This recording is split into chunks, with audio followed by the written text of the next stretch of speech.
E nós vamos, então, seguir com o nosso programa. E agora vamos ter a Juliana para falar conosco sobre a parte de estudos clínicos. Doutora Juliana, graduada em Farmácia e Bioquímica na Universidade de São Paulo, pós-graduada em Gestão de Pessoas e mais de 20 anos de experiência em pesquisas clínicas. Atualmente é diretora associada da ICOM, e diretora, não sei se é assim que pronuncia ou se é ICOM, mas enfim. É ICOM, pode ir de ICOM. Eu estou vendo que é uma multinacional, agora que eu me dei conta, desculpa. Imagina. Educacional da Abraco, que é a Associação Brasileira de Organizações Representativas de Pesquisas Clínicas. Obrigada, Juliana, pelo seu tempo, né, aproveitando a nossa primeira palestra, e, por favor, agora é todo seu, o nosso público, que a gente não enxerga, mas que a gente vê que está aí mandando perguntas e interessado no assunto. Obrigada. Eles existem. Obrigada, Deise. Obrigada a Laila, que foi quem fez o convite para eu estar por aqui, representando a Abraco. Uma responsabilidade gigante falar em seguida do Dr. Dimas. Acho que a primeira coisa que eu queria era dar os parabéns a tudo que foi feito no Butantan, para nós que somos da área de saúde, da área de pesquisa, da área de ciência. É maravilhoso ver o que aconteceu, e a gente tem que andar junto, de mão dada, apoiando uns aos outros. Então, parabéns mais uma vez por tudo que foi feito, e vocês merecem o reconhecimento que já estão tendo e que com certeza terão no futuro com a história também, isso com absoluta certeza. Se eu fosse começar essa apresentação com o último slide do Dr. Dimas, que é justamente ali os desafios científico, tecnológico, regulatório, logístico e político, eu podia perfeitamente começar daí e seguir. Então a gente nem tinha falado, mas temos um gancho um com o outro, e mesmo com o André, que também tinha recomendado para a gente aí um livro, que ele falou que o título é A Arte de Fazer Acontecer. Pois muito bem, a arte de fazer acontecer na pesquisa clínica com as vacinas, com o que a gente vai tratar agora também. Eu vou começar, então, colocando aqui alguns slides para vocês. Eu tentei resumir algumas coisas de pesquisa, imaginando que a gente pudesse ter aqui no nosso público hoje pessoas que sabem exatamente do que a gente está falando, e a gente pode ter também algumas pessoas que não estão tão interagindo tanto com esse universo da pesquisa clínica. Então, como a Deise comentou, eu sou diretora lá na Abracro. A Abracro é essa associação brasileira das empresas que trabalham com pesquisa clínica, que a ICOM é uma delas, e a nossa missão como Abracro é encorajar e apoiar a pesquisa clínica, promover educação continuada, fomentar a troca de experiência, contato entre os profissionais e disseminar informações do setor. Ou seja, estamos no lugar certo, estamos falando com o público correto, e é muito bom estar aqui por isso. E imaginando que, então, a gente não tem todo mundo com plena consciência do que é a pesquisa clínica, eu quis trazer uma definição clássica, trouxe a da Anvisa, de que aqui a gente está falando de qualquer investigação em seres humanos com o objetivo de descobrir ou verificar os efeitos farmacodinâmicos, e aí explico para vocês, os farmacodinâmicos são aqueles efeitos bioquímicos, fisiológicos, se o mecanismo de ação de uma determinada substância é suficiente para produzir um efeito terapêutico. Eu estou falando aqui também de efeitos farmacológicos, que tem a ver com a absorção, com a eliminação, com a excreção de um medicamento, ou seja, é o caminho que essa medicação vai fazer dentro de um organismo. E estou falando também de efeitos, da identificação, na verdade, de reações adversas ao produto que está sendo investigado. E aí, essa questão das reações adversas é absolutamente tudo aquilo que vai acontecer com esse sujeito de pesquisa, esse paciente, esse voluntário, e também os efeitos clínicos. Tá? Então, qualquer investigação em seres humanos com o objetivo de descobrir ou verificar esses efeitos todos, farmacodinâmicos, farmacológicos, clínicos, e também identificar as reações adversas a um produto que está em investigação, para que no fim disso a gente tenha a comprovação da segurança e da eficácia. E segurança e eficácia tem tudo a ver com o que a gente estava falando ali das vacinas, e é tudo que a gente precisa de um produto seguro e a gente precisa de um produto eficaz. Para que serve, então, a pesquisa clínica, né? toda e qualquer medicação, todo e qualquer medicamento, ou uma nova indicação de um antigo medicamento, necessariamente a gente vai precisar passar por essa fase de registro, e o registro só é possível se a gente tiver as pesquisas que comprovem que esse medicamento em questão é eficaz e seguro. Certo? Então, a pesquisa precisa acontecer para garantia desses parâmetros. Eu coloquei aqui, eu não gosto muito de slides super poluídos com muitas coisas escritas, nem vou me dar o trabalho de ler tudo isso para vocês, mas antes de falar de desafio, eu quis falar alguma coisa sobre benefício. Então, por que fazer a pesquisa e especificamente do Brasil? Então, se vocês entrarem na página da Abracro, vocês vão ver que isso é uma das coisas que está ali, junto com as nossas missões, tudo que a gente entende como benefício dos estudos clínicos para o Brasil. E aí a gente divide isso em benefícios para os investigadores locais, como é o caso um pouco do Butantan também, para os profissionais de saúde, que nós temos uma grande quantidade de profissionais formados na área, e é uma oportunidade de trabalho e de treinamento, mais do que qualquer outra coisa. Benefícios para os serviços de saúde pública, e aqui é onde eu acho que a gente tem uma grande oportunidade de crescimento, e para as indústrias farmacêuticas, obviamente, que são, na maior parte das vezes, os patrocinadores dessas pesquisas que são realizadas. Como que eu precisava trazer hoje eram desafios, então, como eu falei, o último slide do Dr. Dimas, absolutamente perfeito, mas eu escolhi 3 desafios, já que eu estou falando de pesquisa clínica no Brasil, e o primeiro deles é a pesquisa em si. Eu gosto dessa imagem do funil, de você sair de uma quantidade de em torno de 10.000 moléculas promissoras, passar para um teste pré-clínico em que 250 dessas moléculas vão ser aprovadas, para então entrar numa fase clínica efetivamente, aí os fases 1, 2 e 3, que a gente tem ouvido tanto nos últimos tempos, né? São os testes clínicos, é disso que eu estou falando, é da pesquisa clínica. E no fim desse funil eu vou ter um único novo medicamento. Então, é óbvio que a gente, olhando essa imagem, a gente percebe que a pesquisa em si já é um desafio, porque no meio desse caminho muita coisa dá errado. Eu vou colocar o dá errado entre aspas, porque eu gosto também de reforçar que a ciência, ela precisa tanto do certo quanto do errado.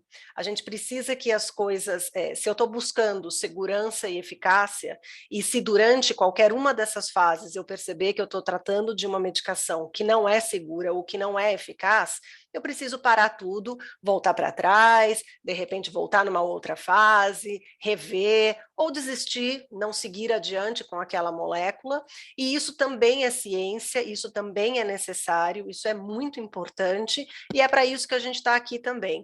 O pessoal tem uma certa frustração de que a gente quer chegar nesse um novo medicamento, né? Mas no meio desse caminho todo, existe muita ciência envolvida, existe muita gente envolvida, e tudo bem se as coisas não derem certo da maneira como você estava esperando, isso também é ciência. O segundo desafio que eu vou colocar, e aí o Dr. Dimas também falou um pouquinho sobre isso, é a questão regulatória ou os nossos entraves regulatórios. Então, esse fluxo que eu coloquei aqui para vocês é o processo de aprovação dos ensaios clínicos no Brasil para estudos multicêntricos que se enquadram nas áreas temáticas especiais da CONEP. Então, o que a gente precisa aqui no Brasil é de uma dupla aprovação. E, nos últimos anos, o Brasil tem feito parte de estudos clínicos que, de fato, permitiram o desenvolvimento de medicamentos inovadores em diversas áreas, em oncologia, hipertensão, doenças do sistema nervoso central, mas o principal, ou um dos principais entraves que a gente tem aqui no país é essa questão do atraso no tempo das aprovações dos estudos. Isso acaba colocando o Brasil atrás de outros países aqui da América do Sul, como a Argentina e o Chile, na realização de pesquisas clínicas. Então, se uma indústria farmacêutica quer trabalhar com países da América Latina e sabe que aqui a demora é muito grande, eles acabam muitas vezes não escolhendo o Brasil dentro da sua lista de países a serem trabalhados, porque sabe que esse processo de dupla aprovação ética é um ofensor do indicador tempo, né? Já que estávamos falando ali do gerenciamento do tempo, de utilizar esse recurso ao nosso favor, está aqui um problema. Então, depois da análise do centro coordenador, do comitê de ética ligado a um hospital, a uma universidade, onde o estudo vai ser aplicado, a gente precisa da validação dos órgãos regulatórios, que aqui no caso do Brasil a gente está falando da CONEP e da Anvisa. E, de fato, muitas vezes o Brasil perde o prazo de início de um estudo, porque vai acontecer em vários países ao mesmo tempo, a gente acaba ficando de fora, muitas vezes os estudos são competitivos, e o motivo é essa demora. Um terceiro desafio que eu coloquei aqui é a tecnologia, então eu também gosto muito dessa imagem, eu, como estava ali na minha apresentação, eu tenho 20 anos de experiência na área, a gente imagina que 20 anos seja muito, mas não é muito, passou muito rápido, e quando eu comecei a trabalhar, efetivamente eu tinha todos esses equipamentos da primeira figura, eu cheguei a preencher documentos em máquina de escrever, a gente mandava fax, mandava carta, o telefone era fixo, era assim que as coisas aconteciam. A gente foi passando por toda essa questão da tecnologia, foram chegando os smartphones, os laptops, para chegar num ponto que é onde a gente está agora, em que os dados são de mundo real, em tempo real, em que um paciente fez uso de uma medicação e ele consegue escanear o frasco da onde ele tirou aquela medicação, e isso dispara uma informação para o hospital que está acompanhando esse paciente, saber que ele abriu aquele frasco, escaneou aquela informação, e isso dispara uma outra informação para a empresa que está fazendo o monitoramento dos dados.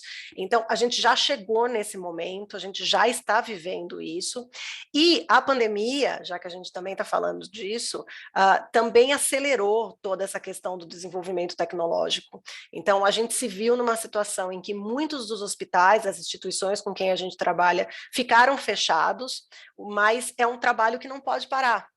Então, aquela visita que os monitores de pesquisa clínica, que são esses profissionais que vão até os hospitais para revisar os prontuários, para revisar os dados desses pacientes, que normalmente a gente faz de maneira presencial, isso precisou começar a ser feito de maneira remota, isso fez com que acelerasse a necessidade ou a melhoria de prontuários eletrônicos, aconteceu muita consulta de telemedicina, isso deu uma acelerada também em toda a logística para envio de medicação, para recolhimento de amostras, todos nós fomos, de uma maneira ou de outra, obrigados a nos modernizar. Eu acho que eram coisas que aconteceriam com o tempo, mas foi uma aceleração e que, de novo, já que eu estou falando do Brasil, a gente tem um desenvolvimento ainda aí por detrás. A gente sabe que trabalha com hospitais que estão com os seus prontuários 100% em papel, e aí não tem como isso chegar de maneira eletrônica para que alguém revise remotamente, né? A gente sabe que tem muito paciente que, ótimo, ele vai receber um device, que é como se fosse um aparelho de telefone celular ou um tablet, onde o próprio paciente vai inserir os sinais e sintomas que ele estiver sentindo no dia a dia. Excelente, isso é super moderno, mas ele vai precisar de internet para poder transmitir esses dados. E aí a gente tem os nossos pacientes aqui que não têm internet nas suas casas para poder fazer isso. A gente sabe, inclusive, com a pandemia, como foi difícil para quem precisou continuar estudando, que tinha as aulas remotas também. Então, a modernização do processo e esse desenvolvimento tecnológico claramente é um desafio, é para todos, acelerou, e a gente percebeu que é possível fazer muita coisa, mas a gente ainda precisa melhorar bastante, crescer bastante nesse sentido. Eu trouxe 3 exemplos aqui de artigos e publicações que falam justamente dessa tendência que a pandemia trouxe para que os estudos sejam descentralizados, para que a gente caminhe nessa direção, e que isso é uma tendência irreversível. Então, se o Brasil quiser continuar competitivo junto a outros países, a gente também vai ter que se modernizar, não só do ponto de vista nosso, de prestador de serviço, mas também as nossas instituições e a educação dos nossos participantes também. Bom, eu, na verdade, fiz uma pesquisa para mostrar para vocês, eu não sei se todo mundo conhece esse site, esse é o clinicaltrials.gov, ele tem o registro de todos os estudos clínicos que estão acontecendo neste momento no planeta. Você tem a possibilidade de procurar por área terapêutica, por doença, por país, mas você pode também fazer uma pesquisa geral e conseguir números bem grandes, foram esses os números que eu quis trazer para vocês. Então, nesse mapa, vocês têm aí o resultado dessa pesquisa que eu fiz no dia 11 de novembro, e ele mostra a quantidade de estudos clínicos ongoing, e aí eu estou falando de estudos clínicos fase 1, 2 e 3, tá?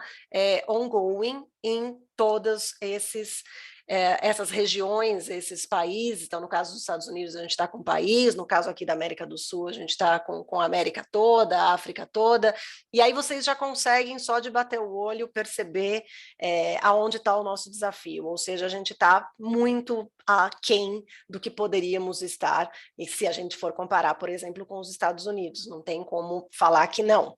E aí trago para vocês aqui também um ranking de participação de países em estudos clínicos, isso de 2019, porque a gente também está com muita essa tendência de ficar falando da pandemia, dos estudos de Covid, dos estudos de vacina e tudo mais, mas a pesquisa engloba todas as áreas terapêuticas e todo o desenvolvimento de medicamento. Então, a gente não pode esquecer que existem ainda os outros pacientes também, os pacientes, os cardiopatas ou os pacientes oncológicos que também precisam desse tratamento e desse desenvolvimento. Então, os dados de 2019, eles são prévios a tudo que aconteceu da pandemia, e o que vocês podem perceber é que mesmo com diversos indicadores que apontariam o Brasil na direção de um protagonismo global, e eu já vou mostrar alguns números para vocês entenderem por quê, o país tem representado um papel super secundário nessa questão. Então, num ranking global, em 2019, de tudo que foi feito, o Brasil ficou em 25º lugar.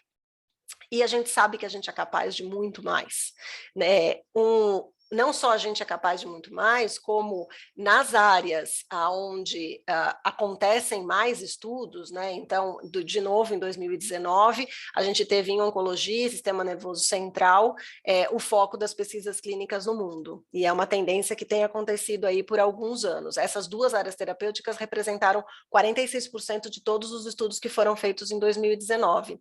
E se você olhar o Brasil, você percebe que a gente ficou em torno aí de 3.100 estudos clínicos em 2019 em oncologia, e o Brasil só participou de 68 deles. Então, 2% de tudo que foi feito de pesquisa clínica em oncologia naquele ano teve a participação do nosso país. Em sistema nervoso central, isso é ainda menor, a gente só fez 1% de tudo que foi conduzido naquele ano. Então, a gente tem possibilidade, e aí eu sou uma otimista nata, quem me conhece sabe que eu sou, às vezes, poliana demais até. Então, eu trouxe um slide botafoguense aqui de eu acredito na pesquisa, eu acredito que a gente pode fazer mais, eu acredito que a gente pode ir mais longe, e vou mostrar um pouquinho do porquê que eu acredito nisso. Primeiro momento é o nosso sistema de saúde brasileiro. Em números, tá? Para ficar bem exemplificado, a gente tem 213 milhões de habitantes, segundo o IBGE, também pesquisa da semana passada, desses 48 milhões são beneficiados com plano de saúde privado, o que quer dizer que a gente tem cerca de 165 milhões de pessoas que dependem exclusivamente do SUS. Não que os pacientes que estão aqui no sistema de saúde privado também não sejam potenciais candidatos à pesquisa clínica, mas a gente tem uma população super carente de tratamento e em número gigantesco. E isso é um diferencial brasileiro, isso é alguma coisa que precisa ser levada em consideração e vendida quando a gente quer fazer a condução de um estudo por aqui. Eu trouxe um outro quadrinho, que é a porcentagem de indivíduos de 18 anos ou mais diagnosticados com hipertensão arterial, diabetes e câncer, e aonde eles estão distribuídos nas regiões, simplesmente para dizer que doença também não escolhe estado, doença não escolhe cidade, ou seja, a gente tem um país continental e muitas vezes a gente fica focado no eixo Rio-São Paulo, Brasília, Rio Grande do Sul, quando na verdade a gente tem um Brasil inteiro para desenvolver nesse sentido de formação de novos centros de pesquisa, treinamento de novos profissionais, e a gente tem um caminho enorme pela frente nesse sentido. Nós somos gigantes e nós podemos chegar muito longe e atender a todos esses pacientes. Em termos de número de profissionais, tá? A gente tem quase 230 mil farmacêuticos atuantes, tá? Esses dados são dos conselhos, 580 mil enfermeiros, 1,3 milhões de técnicos de enfermagem, 425 mil assistentes de enfermagem, 452 mil médicos.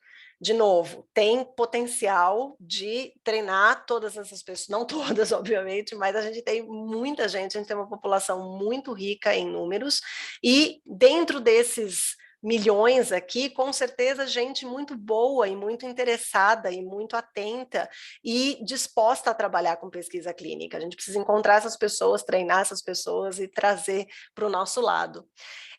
Já que eu estou falando da Abracro, aqui eu tenho quais são os associados que é a empresa que eu represento hoje, é um desses associados. Todas essas aqui são multinacionais, a maior parte delas americanas, mas tem algumas europeias também. Mas, de novo, com essa quantidade de profissionais da área de saúde, a gente pode empregar muito mais gente. E na pandemia a gente viu esse crescimento também. Foram abertas muitas vagas e a gente viu um crescimento imenso nas contratações e o surgimento de novas CROs interessadas também em ter as suas sedes aqui no Brasil e trabalhar com a gente.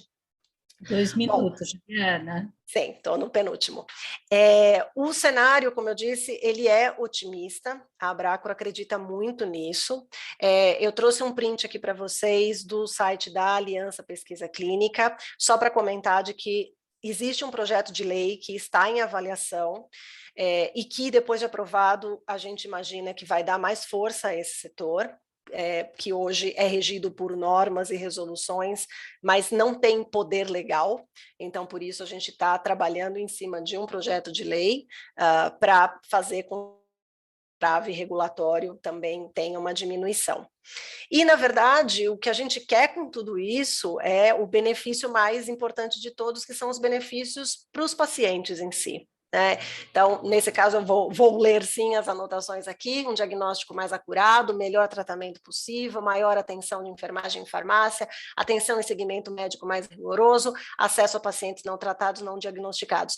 Esses são os benefícios que o Brasil tem a oferecer e que, na verdade, isso retorna como tratamento, e eu gosto muito de reforçar que todos nós que atuamos nessa área somos da área de saúde, então para nós o fim dessa linha tem que ser o paciente, o dado é importante, a rapidez é importante, o regulatório é importante, a tecnologia é importante, mas nada é mais importante do que a vida de cada um, e a gente precisa manter esse o foco e essa a atenção.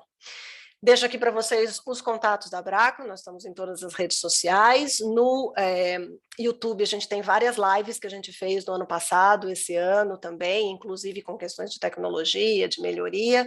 Então também deixo a dica para vocês se quiserem procurar um pouquinho mais, e fico aberta às perguntas. Obrigada, Juliana, pela apresentação. Vamos ver se está aparecendo tudo aqui.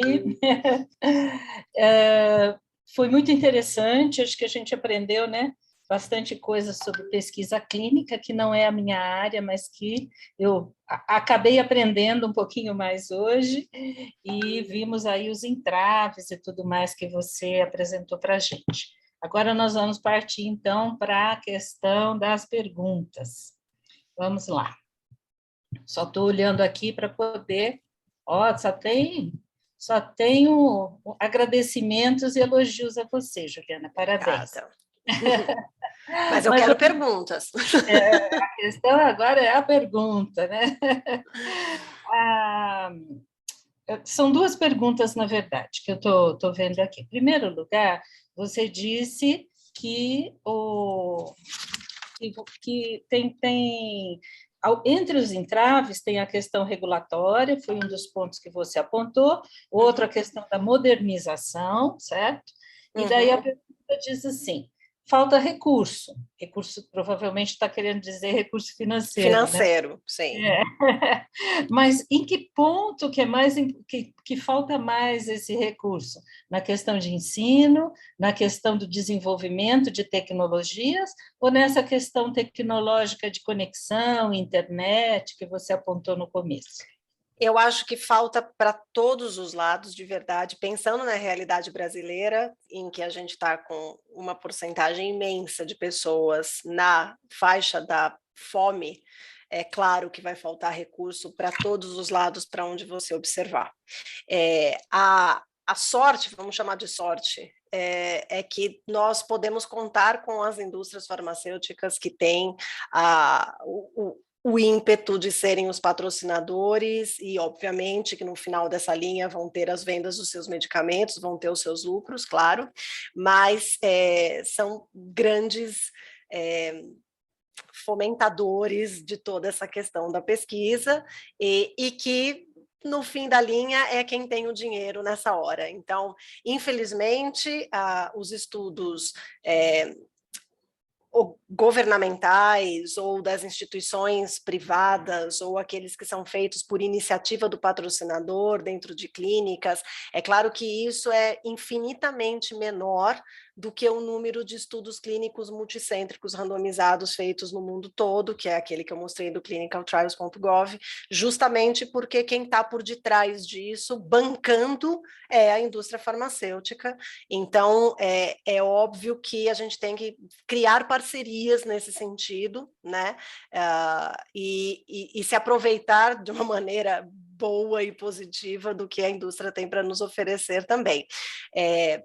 Eu acho muito triste, daí do ponto de vista de farmacêutica brasileira e cientista de alguma maneira, que a gente não tenha iniciativas e não tenha fomentos financeiros tão grandes nesse sentido dentro do nosso país, mas a gente pode buscar de fora. Temos aqui algumas outras perguntas, eu vou tentar sintetizar duas em uma só. Excelente apresentação, pontos importantes foram abordados. Agora, a pergunta em si: você acredita que para o Brasil crescer em estudos clínicos, além de todos os aspectos e desafios, precisa desenvolver mais tecnologia? Então, era isso que eu estava falando. Tecnologia depende do que exatamente você está tratando de tecnologia. Então, é óbvio que imaginar que você vai dar um tablet na mão de um paciente, esse paciente precisa de internet para transmissão de dados, se isso é uma condição sine qua non para condução de um estudo clínico, então eu preciso imaginar que isso só vai acontecer em grandes cidades em que aqueles pacientes tenham acesso à internet e eu não vou poder ampliar isso para outros municípios ou outras cidades em que isso possa ser uma dificuldade. Mas eu estou sendo muito específica num ponto em que pode ser alguma coisa complicada. É claro que antes disso vem o fato de essa cidade ou esse estado ou esse município, ela tem um hospital, dentro desse hospital tem um médico, tem um enfermeiro, esse médico e esse enfermeiro sabem o que é pesquisa clínica, eles estão treinados para a condução de um protocolo clínico, a gente conseguiu chegar até lá para poder explicar para eles tudo isso, então o desenvolvimento tecnológico, ele é humano também, ele é um desenvolvimento da nossa tecnologia de capacitação, que tem que andar em paralelo, e sem uma coisa, a outra não vai acontecer. Então, é óbvio que, de novo, voltando 20 anos no tempo, você não tinha os smartphones, você passava um fax para a pessoa e ficava esperando ela te responder. A gente não vai andar para trás, a gente só vai andar para frente. Então, muito provavelmente, a tecnologia vai chegar num ponto em que as coisas sejam de mais fácil acesso e que todo mundo tenha capacitação para tratar com isso. Mas se a gente também não investir em capital humano, nada disso vai ser possível. Então, nós estamos falando aí de capacitação, eu vou aproveitar e colocar aqui algumas questões que dizem respeito a isso. Então, como você enxerga a contribuição das universidades para essa questão das pesquisas clínicas, se a pandemia favoreceu de alguma forma essas pesquisas, e o que é um estudo descentralizado? Tá. Vamos lá. Assim Então, você já explica. ótimo. Então, vamos lá. O começo disso que é como que as universidades estão preparadas ou quanto elas estão preparadas. Muito pouco ou quase nada. Então, como eu coloquei lá no primeiro slide, que uma das missões aqui da Abracro é essa questão da educação continuada e de levar, então a gente tem participado de seminários, de congressos, a gente tem montado os nossos próprios cursos para poder divulgar isso para as áreas, não só médicos, mas enfermeiros, farmacêuticos. É uma área que tem muito farmacêutico, mas tem pouco enfermeiro, por exemplo, e também nada impede que você tenha biólogos, dentistas, veterinários que também trabalhem com isso, mas muitas vezes na nossa formação universitária, ninguém sequer fala sobre o assunto. E isso, infelizmente, continua. Eu tinha uma imagem na minha cabeça de que, com o tempo, iam surgir matérias universitárias que tratassem disso, mas não, a gente fica ali em farmacologia, a gente aprende alguma coisa de farmacotécnica e fica por conta disso. Ninguém fala sobre pesquisa clínica, é uma área que se aprende muito mais na prática. Claro que hoje a gente já tem um monte de curso de especialização, curso de pós-graduação, enfim, mas a universidade, a formação básica em si, não. Então, cabe a nós também ir levando essa sementinha para dentro dos lugares e ir identificando os talentos e contando para as pessoas que essa área existe e que pode ser bacana trabalhar com isso. Se a pandemia intensificou, sim, tenho certeza que sim, principalmente porque as pessoas passaram a falar sobre o assunto. Então, até 3 anos atrás, se você falasse, um estudo fase 2, um estudo fase 2 é nada para mim, não quer dizer absolutamente nada, mas meio que todo mundo virou comentarista de pesquisa clínica, né? O que tem o seu ônus e tem o seu bônus, então é bacana saber que as pessoas se interessaram pela área, mas é também preocupante porque a gente acaba ouvindo algumas coisas que não são exatamente ciência, da boca de alguém que não sabe exatamente o que está falando. Então, a pandemia foi bacana, mas trouxe um alerta para a gente de que também cabe a nós, profissionais da área, reeducarmos as pessoas no sentido de explicar do que está se falando, do que não está se falando. E, por último, o estudo descentralizado seria um estudo em que você teria o paciente ou o participante da pesquisa clínica como centro das informações. Então, foi esse que eu dei o exemplo de ele ter, então, um tablet com ele, em que ele vai fazer ali as anotações do que está acontecendo, em que o médico que atende esse paciente vai fazer consultas por telemedicina, então vai fazer uma consulta por vídeo, em que esse paciente vai fazer a coleta de um exame laboratorial num laboratório terceirizado, que vai fazer o envio dessa amostra para um laboratório central que fica fora do país para fazer essa análise, e feita essa análise, chega a esse resultado por e-mail para o investigador e por e-mail para quem está fazendo acompanhamento dos dados. Então, é toda uma rede que aí sim, tecnologia, não tem como não falar, mas é toda uma rede que não existia no momento em que você tinha um prontuário 100% de papel, um diário do paciente que ele levava para casa, preenchia e trazia de volta, o frasquinho de medicação que ele ia e fazia contabilidade e trazia de volta um papelzinho ali com a contabilidade. Então, a gente já está vivendo essa fase e a tendência é que cada vez mais, de maneira remota e de maneira descentralizada, em que você tenha vários players aí trabalhando juntos, esses estudos aconteçam. Ótimo. Como o nosso tempo está terminando, eu vou ler as duas perguntas e vou pedir que você tente respondê-las. Vamos lá. Nós já percebemos que você é bastante clara, né? Mas vamos no nosso tempo também. Vamos lá. Como você enxerga a capacitação dos profissionais da indústria na pesquisa clínica? E se há estímulos suficientes para ingresso nessa área? Tá? Da disseminação dos processos de pesquisa clínica. Você já abordou um pouquinho, mas podia se falar mais um pouquinho sobre isso. Tá. Eu costumo dizer que é uma área que a gente aprende fazendo. Então, tem muita gente que vai para a indústria farmacêutica num estágio e numa área de regulatório ou numa área, às vezes, para trabalhar em, sei lá, saque, atendimento ao consumidor, e dentro da indústria descobre que existe uma divisão médica, se interessa, conversa com alguém, vai até lá, faz um estágio, faz um job rotation, começa a trabalhar com pesquisa clínica. Tem muita gente que começou desse jeito. Tem muita gente que começou simplesmente porque conhece alguém que já trabalhou na área, fez um curso e aí procurou uma empresa que tivesse uma função de entrada.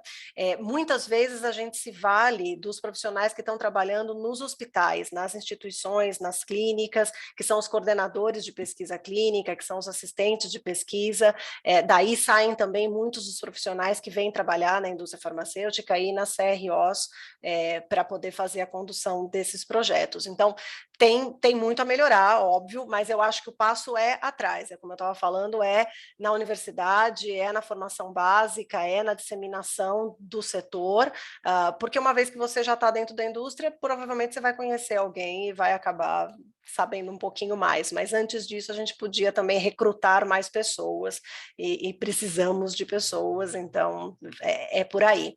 A segunda, que era, Deise, desculpa, a disseminação... Como fazer a importância da disseminação.